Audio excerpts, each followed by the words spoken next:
my stepfather, he's really big into like 70s and like 60s, 70s, 80s music. So like groups like Sly and the Family Stone, Mhm. Earth, Wind and Fire, listening to that on the way to school, it gives me a different outlook on like music.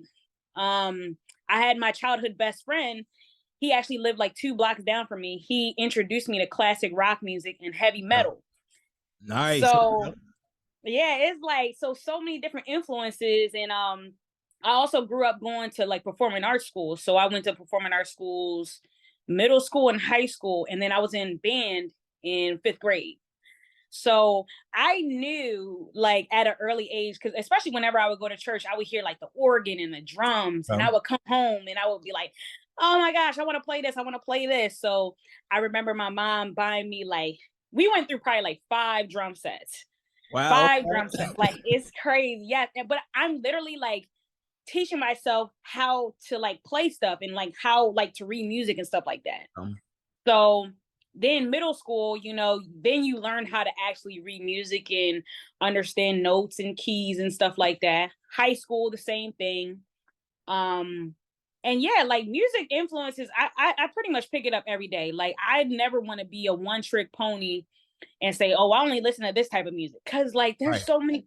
so many genres out here that you would never think that you would like. Like I would never thought I like country music. But some days I wake up, I'm like blasting Garth Brooks in here. Like Yeah, some of the great writers, like seriously, like country listen, music, the writing, the lyrical ability, like if you listen and you touch in tune with yourself, you're like, man, that's a real story. yes, I can feel that. You know what I mean? yes, It's dope. I yes. like it. That's dope.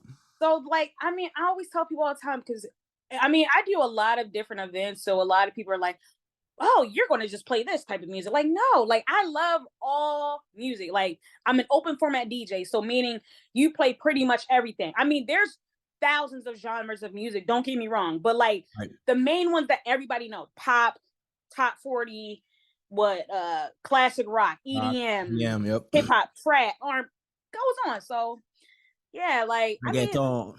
reggaeton, right? Afro beats and Afro beats has like pretty much grew within the past like 3 years. Like, I Yeah. mean, if you don't fuck with Afro beats, then like you're weird to me. Like, Right, right. Like where you from? Like hey, seriously. right, Nah, that's right. dope.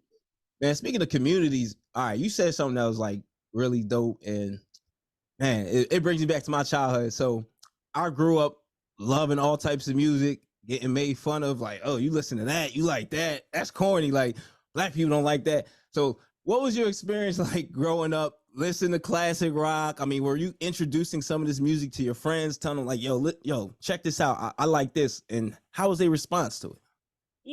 I grew up very, as you could probably sound, because I don't have the strictly like Baltimore accent. I am born and raised in Baltimore. Okay. So, but I sound very proper, right? So, I mean, in my communities as a kid, it was an older community, but it was mixed. It was very mixed, black kids, white kids, whatever. Um, If you're enjoying the content you're watching right now and you want to level up and create vibes at all the events you DJ at, well, make sure you subscribe to us right now.